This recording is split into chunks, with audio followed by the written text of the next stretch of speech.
1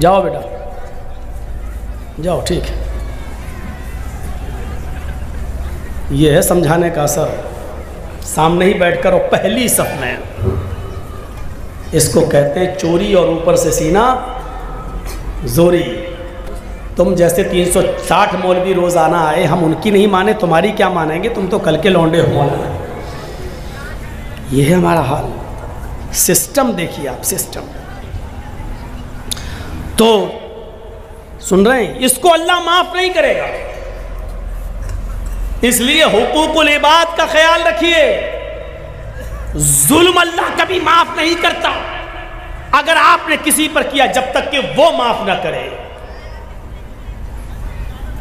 حاجی جب حج کے میدان میں ہوتا ہے اور آسمان سے ایک فرشتہ حج کے دن 9 تاریخ کو عرفہ کے میدان میں آ کر کہتا ہے، اے حاجیو، اپنے گناہوں کی معافی مانگنے والوں، اپنے گناہوں سے توبہ کرنے والوں، جاؤ، آج اللہ نے تمہیں گناہوں سے پاک و صاف کر دیا ہے۔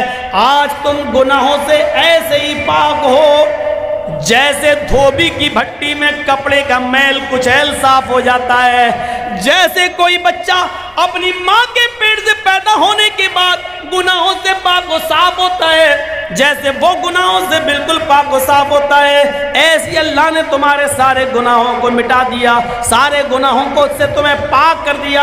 اے حاجیو، اپنے ملک میں جانے کے بعد، اپنی بستی میں جانے کے بعد پھر سے تم اپنے آپ کو سیاح مت کر لینا، جاؤ، آج تمہارے اوپر سے گناہ مٹا دیے گئے ہیں اور تمہیں پیدا ہونے والے بچے کی طرح کر دیا گیا ہے، اس کپڑے کی طرح کر دیا گیا ہے جس کو دھوبی کی بھٹی میں جانے کے بعد اس کا میل و کچیل صاف ہو جاتا ہے، گندگی صاف ہو جاتی ہے، تمہیں کپڑے کی طرح دھل دیا اور صاف کر دیا ہے۔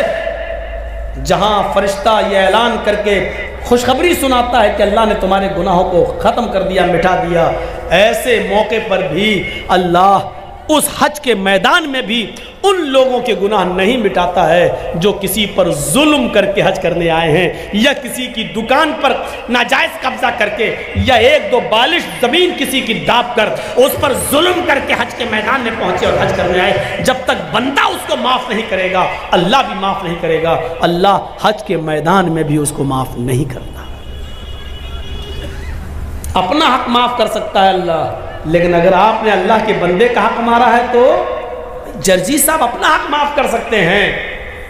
اس آدمی کی اگر آپ نے زمین دابی ہے یا اس پر ظلم کیا ہے تو اس کا ظلم ہم تھوڑی معاف کر دیں گے۔ آپ نے ظلم اس کے اوپر کیا ہے، یہ اس کا حق ہے، وہ چاہے تو معاف کرے چاہے تو نہ کرے۔ جرجی صاحب اپنا حق معاف کر سکتے ہیں، دوسرے کا نہیں۔ اللہ کہتا کہ میں اپنا حق چاہوں تو معاف کر سکتا ہوں، لیکن میرے بندے کا مارا ہے تو جب تک بندہ معاف نہیں کرے گا ہم معاف نہیں کریں گے۔ دنیا میں معاملے صاف کریے، دنیا میں معاملے صاف کریے۔ اسی لیے جنازے کی نماز پڑھنے سے پہلے،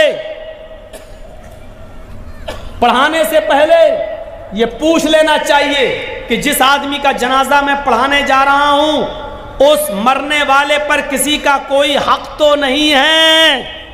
کون پوچھتا ہے؟ آپ اپنے علاقے کے ملا اور مولویوں کو بتائیے کتنے لوگ ہیں جو پوچھتے ہیں؟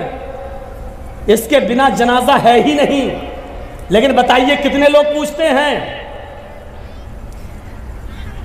کتنی بستیوں میں جاتا ہوں، جنازہ سامنے کھڑا، پڑھا دیا، اللہ اکبر، ہو گئی نماز، پڑھا دی گئی، اٹھایا جنازہ، چلا گیا۔ لیکن جنازہ پڑھانے والے کی ذمہ داری ہے کہ میت کا جنازہ پڑھانے سے پہلے اس کے رشتہ داروں کو سامنے لا کر، اس کے بیٹے، اس کی اولاد کو سامنے لا کر پوچھے کہ مرنے والے پر کسی کا کوئی حق تو نہیں ہے، اور جنازے میں صفیں لگ جائیں تو پوری پبلک سے پوچھا جائے کیا مرنے والے کا کسی کے اوپر کوئی قرض تو نہیں تھا۔ اگر ایک بھی آدمی کھڑا ہو کر یہ کہہ دے کہ مرنے والا میرا قرضدار تھا، مرنے سے پہلے اس نے قرضہ لیا تھا، قرضہ دیے بغیر مر گیا، تو پھر اس کے اوپر جنازہ نہیں پڑھا جائے گا۔ سن رہے ہیں آپ؟ پھر اس پر جنازہ نہیں پڑھا جائے گا۔ پھر اس کے گھر کا کوئی آدمی کھڑا ہو کر، اس کا بیٹا یا اس کا بھائی کھڑا ہو کر یہ کہے گا کہ اپنے باپ کا قرضہ میں ادا کروں گا۔ جب بیٹا یا گھر کا کوئی وارث یہ کہے کہ میں اس میت کا قرضہ میں ادا کر دوں گا، اتنا اتنا روپیہ تمہارا قرضہ میں دے دوں گا، جب اس بات کی گارنٹی جب کوئی لے گا تب اس کا جنازہ پڑھا جائے گا۔ آپ سمجھ رہے ہیں کتنا بڑا معاملہ ہے یہ بندوں کا معاملہ۔ ایک آدمی مر گیا، دنیا سے چلا گیا، اس کے ساتھ اس کی نیکیوں کا دروازہ بھی بند ہو گیا، لیکن اس کے باوجود میرے بھائیو اس کا جنازہ پڑھانے سے پہلے پوچھا جائے گا کیا اس کے اوپر کسی کا قرض تو نہیں تھا، کوئی معاملہ تو نہیں تھا، اور اگر نکل گیا تو اس کا جنازہ نہیں پڑھایا جائے گا جب تک کہ اس کے رشتہ دار یہ نہ کہیں کہ اس کا قرضہ یا اس کا معاملہ میں ادا کر دوں گا۔ میرے پیارے ساتھیو ذرا تصور کیجیے، نبی اکرم صلی اللہ علیہ وسلم کا آخری وقت ہے، اس دنیا سے جانے والے ہیں، انتقال میں 2 یا 3 دن باقی رہ جاتے ہیں۔ آپ فرماتے ہیں لوگوں اگر میرا کسی کے اوپر کوئی قرض ہو تو وہ آج لے لے، قیامت کے دن میں نہیں دے سکتا۔ انتقال سے 2-3 دن پہلے لوگوں اگر میرے اوپر کسی کا قرض ہو تو وہ 2-3 وہ مجھ سے لے لے۔ ایک صحابی اٹھتے ہیں اور کہتے ہیں کہ اللہ کے نبی میرے 3 درہم ہیں آپ کے پاس۔ اللہ کے نبی صلی اللہ علیہ وسلم نے ایک صحابی کو حکم دیا کہ 3 درہم اس کے ادا کر دیے جائے۔ اس صحابی نے اسی وقت ان کے 3 درہم دے دیے۔ آپ نے فرمایا لوگو جب میری روح قبض عنصری سے پرواز ہو جائے، جب میرا انتقال ہو جائے تو میری نماز جنازہ سے پہلے پوچھ لینا کسی کا کوئی قرض تو نہیں ہے، کسی کا کوئی قرض تو نہیں ہے۔ اگر کوئی ملتا ہے تو اس کا قرض ادا کر دیا جائے، اس کے بعد میرا جنازہ پڑھایا جائے اور پھر مجھے قبرستان میں دفن کر دیا جائے۔ مجھے غور کیجئے میرے بھائیو، یہ وہ ہستی کہہ رہی ہے جس کے لیے ہم مقام محمود کی دعا کرتے ہیں ہر نماز کے ہر اذان کے بعد، اور اس کا حال یہ ہوا کہ اللہ کے نبی صلی اللہ علیہ وسلم کا جب انتقال ہوا تو پوچھا گیا کوئی قرض تو نہیں تھا؟ جواب کہیں سے نہیں ملا۔ سب سے پہلے ابو بکر صدیق نے آپ کی نماز جنازہ پڑھی، پھر عمر فاروق نے نماز جنازہ پڑھی، پھر عثمان غنی نے نماز جنازہ پڑھی، پھر حضرت علی نے پڑھی۔ مسئلہ یاد رکھنا، اللہ کے رسول کی نماز جنازہ جماعت کے ساتھ نہیں ہوئی، اللہ کے نبی کی نماز جنازہ کسی نے نہیں پڑھائی، حجرے میں تھے، ایک ایک کر کے لوگ آتے گئے پڑھتے گئے۔ پہلے ابو بکر صدیق نے پڑھی، پھر عمر فاروق نے پڑھی، پھر عثمان غنی نے پڑھی، پھر حضرت علی نے پڑھی، پھر ایک ایک صحابہ بعد میں آتے گئے پڑھتے گئے، ایک ایک کر کے پڑھتے جاتے نکلتے جاتے، یہاں تک کہ بعد میں عورتوں نے بھی نماز جنازہ پڑھی اور سب سے لاسٹ میں بچوں نے نماز جنازہ پڑھی۔ اسی کو پڑھتے پڑھتے اور لوگ دیکھنے آتے تھے۔ اللہ کے نبی صلی اللہ علیہ وسلم کو تقریباً آج کے موجودہ ٹائم کے لحاظ سے 32 آورز انتقال کے بعد 32 گھنٹے تک آپ کو دفنایا نہیں جا سکا، 32 گھنٹے تک آپ کو دفنایا نہیں جا سکا۔ اور اس کے بعد جب آپ کو دفنا دیا گیا، مٹی آپ کی ہو جاتی ہے، تو حضرت ابو بکر صدیق جب تک خلیفہ رہے اعلان کرتے رہے لوگوں اگر نبی اکرم صلی اللہ علیہ وسلم کا قرض کسی کے اوپر ہو تو وہ مجھ سے لے لے۔ لیکن ابو بکر صدیق 2 سال تک خلیفہ رہے، 2 سال تک برابر اعلان کیا لیکن کوئی نہیں آیا۔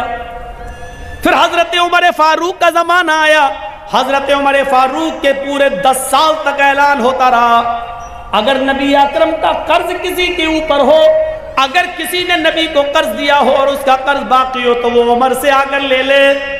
حضرت عمر فاروق کے 10 سال کی خلافت میں بھی کوئی قرضہ لینے نہیں آیا۔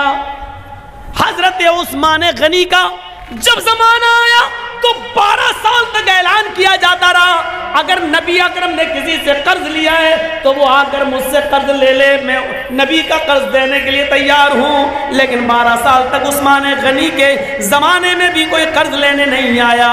ذرا اندازہ لگائیے کہ قرضے کا معاملہ کتنا بھیانک ہوتا ہے۔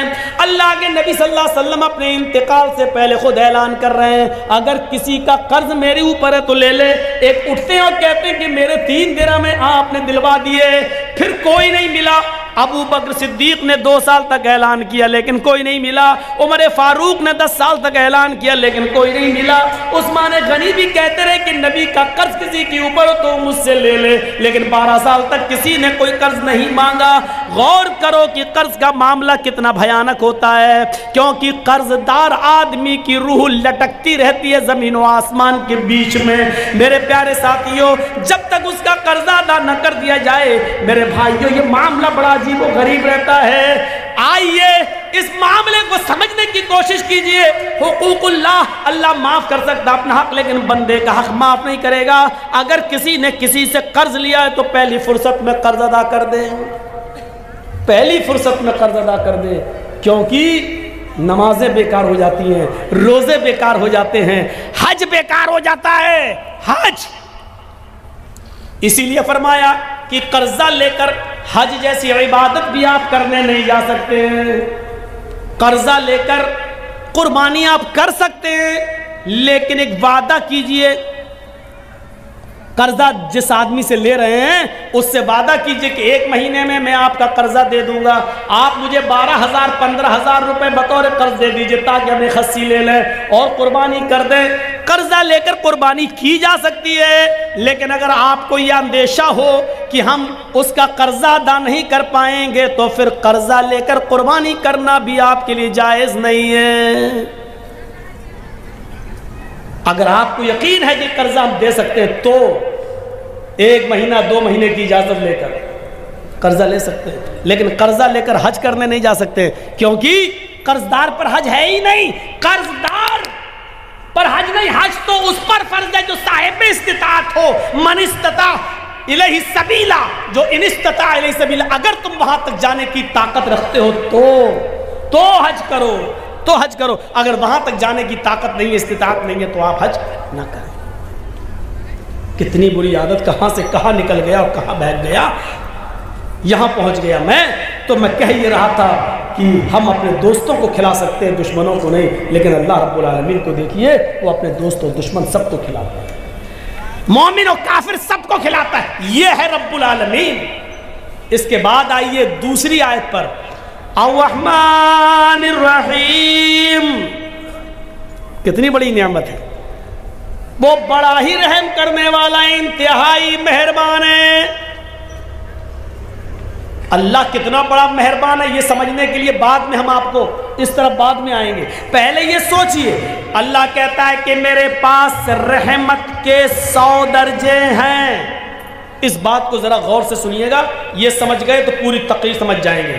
اللہ نے کہا میرے پاس رحمت کے 100 درجے، اللہ نے کہا مطلب اللہ کے نبی نے کہا، اللہ نے فرمایا، یعنی حدیث قدسی، اللہ کے نبی فرماتے ہیں کہ اللہ نے فرمایا میرے پاس رحمت کے 100 درجے ہیں۔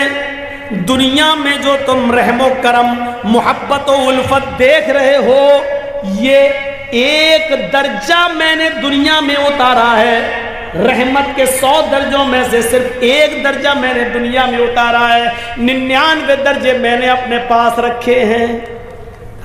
اب میں کسی سے پوچھوں رحمت کے کتنے درجے ہیں؟ 100، اور دنیا میں اللہ نے کتنا درجہ اتارا ہے؟ 1، صرف 1۔ ایک مرغی کو دیکھیے آپ، مرغی بلی کو دیکھتی ہے فوراً بھاگتی ہے، لیکن وہی مرغی جب انڈوں پر بیٹھتی ہے اور انڈوں سے چوزے نکلتے ہیں، اور مرغی جہاں سڑک پر دانا چگتی ہے اپنے بچے اس کے پیچھے پیچھے آتے ہیں، اچانک بلی کو دیکھتی ہے مرغی تو بھاگتی نہیں ہے۔ اب آپ دیکھیے وہ مرغی اب بھاگ نہیں رہی ہے، کیونکہ جانتی اگر میں بھاگوں گی تو میرے بچے مارے جائیں گے۔ وہ مرغی اپنے پروں سے کھول کر اپنے بچوں کو سمیٹتی ہے اور بلی کے سامنے سینہ تان کے کھڑی ہو جاتی ہے۔ اس مرغی کے اندر اپنے بچوں کی محبت اور اپنے بچوں کی الفت کے لیے پروں کا کھود دینا اور اپنے بچوں کا سمیٹ لینا، یہ اسی ایک درجے محبت کا حال ہے، یہ اسی ایک درجے محبت کا حال ہے، 99 درجے نہیں۔ ایک کتیا جب اس کے بچے پیدا کرنے کا وقت آتا ہے تو آپ دیکھیے کتیا بھی ایسی جگہ تلاش کرتی ہے کہ ہم اپنے پیٹ سے اپنے بچوں کو جنم دے سکیں جہاں دوسرے کتے نہ پہنچ پائیں اور خطرناک جانور وہاں پہنچ کر ہمارے بچوں کو مار نہ ڈالیں۔ آپ نے دیکھا کبھی؟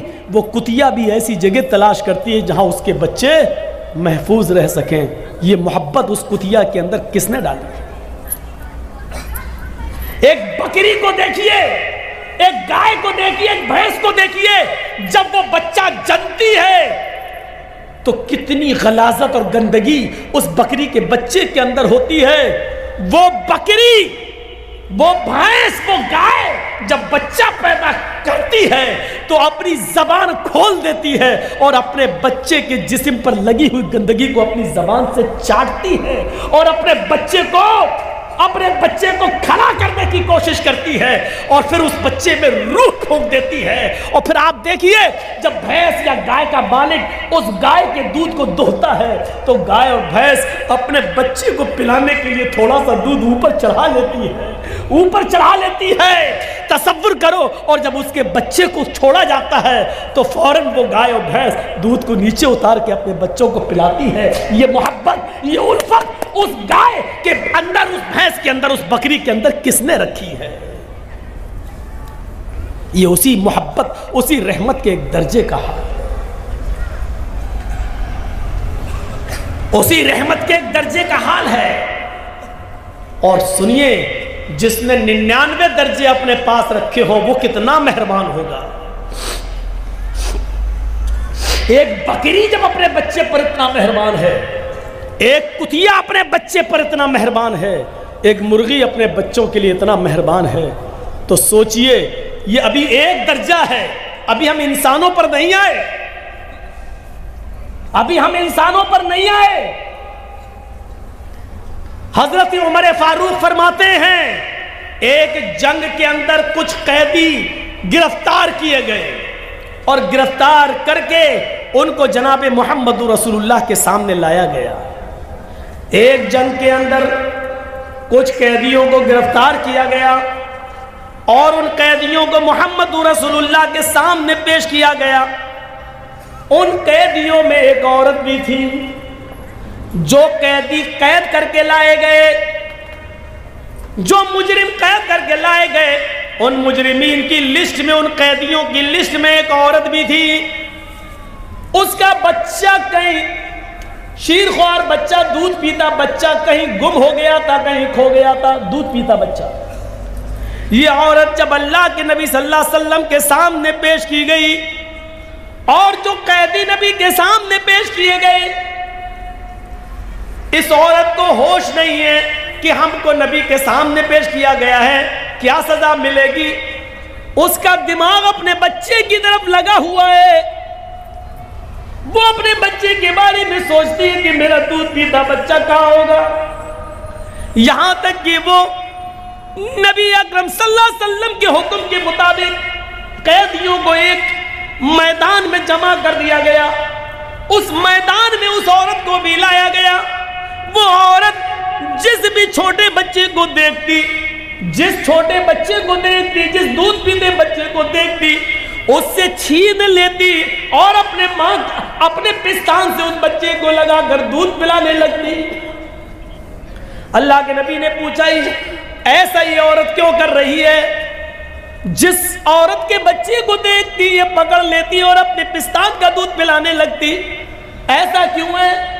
جواب ملا ہے اللہ کے نبی، اس عورت کا بچہ کہیں گم ہو گیا ہے، اس لیے یہ ہر بچے کو اپنا بچہ سمجھ رہی ہے۔ اللہ کے نبی نے اس عورت کی اس محبت کو دیکھا، اس عورت کی اس رحمت کو دیکھا جو دوسروں کے بچے کو اپنا بچہ سمجھ رہی ہے۔ اللہ کے نبی صحابہ سے سوال کرتے ہیں، آئے میرے ساتھیو، اگر اس کو اس کا بچہ مل جائے اور پھر اس عورت سے کہا جائے کہ اپنے بچے کو آگ میں پھینک دو، تو تم کیا امید رکھتے ہو کیا یہ عورت اپنے بچے کو آگ میں ڈال دے گی؟ تصور کرو نبی کا سوال.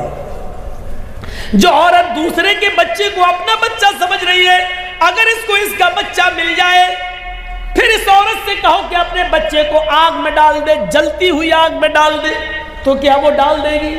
صحابہ نے کہا نہیں، ہرگز نہیں. اس کی محبت یہ کبھی گوارا نہیں کرے گی کہ وہ اپنے بچے کو آگ میں ڈال دے. اللہ کے نبی فرماتے ہیں میرے ساتھیوں، رب کی رحمت کے 100 درجوں میں سے ایک درجہ رحمت کا یہ حال ہے کہ وہ اپنے بچے کو آگ کے حوالے نہیں کر سکتی ہے. جس کے پاس 99 درجے رحمت ہو وہ قیامت کے دن اپنے بندے کو جہنم کی آگ میں کیسے ڈالے گا؟ اس کی رحمت یہ کیسے گوارا کرے گی کہ اپنے بندے کو جہنم میں ڈال دے؟ لیکن بندے گناہ کر کر کے، شرک کر کر کے، بدعتیں کر کر کے، شراب نوشی کر کر کے، حرام کھا کھا کر، حرام کی کاروبار کر کر کے اپنے آپ کو خود جہنم میں لے جاتے ہیں، تو اس میں اللہ کی رحمت پھر غضب میں بدل جاتی ہے.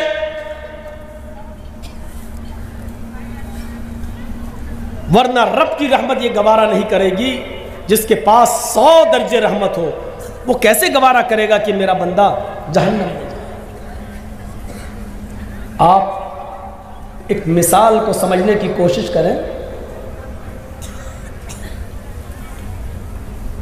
آپ کی بیٹی ہے، شادی ہوئی، آپ نے بہت سے برتن اس کو جہیز میں دیے، کانچ کے 2 برتن، کانچ کے 2 گلاس، شیشے کے 2 گلاس آپ نے اس کو دیے، بہت سے برتن دیے، لیکن 2 گلاس رکھے ہوئے تھے الماری میں، اور کانچ کے دونوں گلاس جس کو آپ کی بیٹی سسرال میں جانے کے بعد روزانہ صاف کر کر کے رکھتی تھی، اچانک دونوں گلاس گرتے ہیں نیچے. ایک گلاس تو ٹوٹ کر ٹکڑے ٹکڑے ہو جاتا ہے اور دوسرا گلاس بچ جاتا ہے. اتفاق ہے، دوسرا گلاس بچ جاتا ہے. اب آپ سے میں پوچھتا ہوں، آپ کی بیٹی کس گلاس کی حفاظت کرے گی؟ جو بچ گیا اس کی یا جو ٹوٹ گیا اس کی؟ کوئی بھی عقل مند انسان ہوگا، اس کو اگر کھڑا کر کے پوچھا جائے تو وہ یہی کہے گا ارے جو ٹوٹ گیا ہے اس کی کیا حفاظت کرے گی، وہ تو چکنا چور ہو گیا ہے. اس کی حفاظت کرے گی جو بچ گیا ہے. تو جو گلاس بچ گیا اس کو اٹھائے گی، اس کو پوچھے گی اور پھر رکھ دے گی، اور جو ٹوٹ گیا، چکنا چور ہو گیا، وہ جانتی ہے کہ یہ جڑ نہیں سکتا. اب اس کو گھر میں بھی رکھنا گوارا نہیں کرے گی.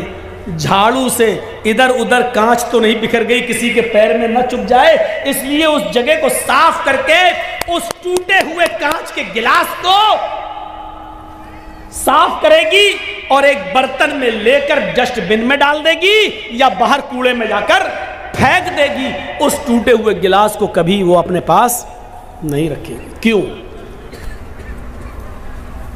ہر چیز کا ایک کوشچن ہوتا ہے، کیوں؟ یہ بھی ایک کوشچن ہے. وہ صحیح سلامت گلاس کی حفاظت کر رہی ہے لیکن ٹوٹے ہوئے گلاس کو گھر سے باہر کیوں پھینک رہی ہے؟ اس کیوں کا جواب ہے صحیح سلامت گلاس کی حفاظت اس لیے کر رہی ہے کیونکہ وہ کام کی چیز ہے، وہ پینے کے کام آئے گا، مہمانوں کو پانی پلانے کے کام یا چائے پلانے کے کام یا دودھ پلانے کے کام آئے گا. لیکن ٹوٹا ہوا برتن کسی کام کا نہیں، اس لیے اس کو باہر پھینک رہی ہے. چلیے اب میں آپ سے پوچھتا ہوں کہ ایک ماں کے 2 بیٹے ہیں، دونوں بیٹے جوان ہیں، ایک پڑھ لکھ کر بہت قابل ہو گیا ہے، اس کی سرکاری سروس لگ گئی ہے، اس کو 1 لاکھ روپیہ مہینہ مل رہا ہے. ماں بوڑھی ہو چکی ہے، باپ کا انتقال ہو چکا ہے، وہ بیٹا 1 لاکھ روپیہ مہینہ کماتا ہے، 50,000 روپے مہینہ کماتا ہے. اور اسی پر وہ اپنا پیٹ بھی پالتا ہے، اپنے بیوی بچوں کا پیٹ بھی پالتا ہے اور اپنی بوڑھی ماں کا بھی خیال رکھتا ہے۔ لیکن اسی ماں کا ایک دوسرا بیٹا ہے، وہ بھی جوان ہے، لیکن اس کے دونوں پیروں میں پولیو ہے، لقوہ مار چکا ہے، اس کے دونوں ہاتھوں میں کمپن ہے، ہاتھ بھی اس کے لقوہ مار چکے، وہ نہ اٹھنے کے لائق ہے، نہ اپنے سے بیٹھ سکتا ہے، نہ اپنے سے کھا سکتا ہے، نہ اپنے سے پیشاب اور پائخانہ کر سکتا ہے۔ اس بچے کی عمر بھی 18-20 سال ہے، اس کا بھائی بھی 20-22 سال کا ہے، جو کماتا ہے اور اپنی ماں کو کھلاتا ہے، لیکن یہ بیچارہ اپاہج بچہ، دونوں پیروں سے اپاہج، دونوں ہاتھوں سے اپاہج، بستر پر لیٹا ہے، یہ نہ کما سکتا ہے، نہ ماں کا پیٹ بھر سکتا ہے، نہ خود کھا سکتا ہے۔ یہ بچہ بھی ناکارہ ہے، کسی کام کا نہیں ہے، بیکار ہے، بلکہ یہ بچہ اپنے ماں پر بھی بوجھ بنا ہے، بلکہ اپنے بڑے بھائی کے اوپر بھی بوجھ بنا ہوا ہے۔ میں آپ سے پوچھنا چاہتا ہوں، ماں ان دونوں بچوں میں سے کس بچے کی حفاظت کرے گی اور کس بچے کو اپنے گھر سے باہر نکالے گی؟ آپ کا جواب ہوگا وہ کسی بھی بچے کو باہر نہیں نکالے گی۔ وہی عورت جو کانچ کے گلاس کی حفاظت کر رہی ہے، جو بچ گیا کیونکہ وہ کام کا ہے، لیکن ماں اس کام کے بچے سے زیادہ دیکھ ریکھ اس بچے کی کر رہی ہے، جو دونوں بستر، اپنے دونوں پیروں دونوں ہاتھوں سے اپاہج اور لقوے کا شکار ہے، فالج مار چکی ہے، اس کی حفاظت کر رہی ہے۔ ماں اس بچے کے سر سے پسینہ نہیں پوچھے گی جو محنت کر کے آیا ہے، اس بچے کے سر سے پسینہ پوچھ رہی ہے جو بستر پر لیٹا ہے۔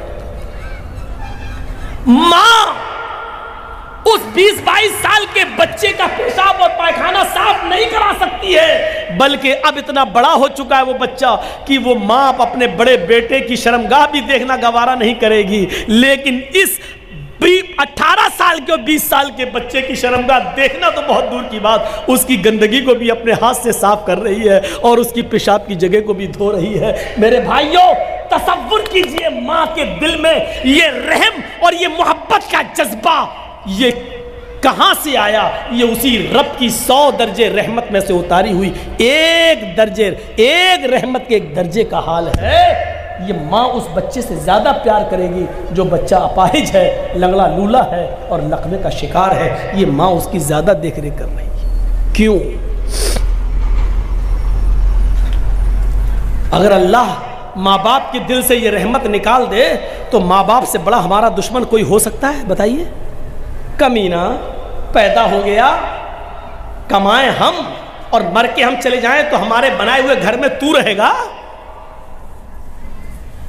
باپ کی محنت، باپ کا رات میں جاگ جاگ کر محنت کر کے مزدوری کر کے بلڈنگ بنانا، جبکہ باپ کو معلوم ہے کہ اس بلڈنگ میں ہم نہیں رہیں گے، میرے مرنے کے بعد میری اولاد رہے گی۔ اگر اللہ باپ کے اور ماں کے دل سے یہ محبت نکال دے تو ماں باپ سے بڑا ہمارا دشمن کون ہو سکتا ہے؟ میری محنت کی کمائی میں تو رہے گا، لیکن نہیں رہے گا۔ کیوں؟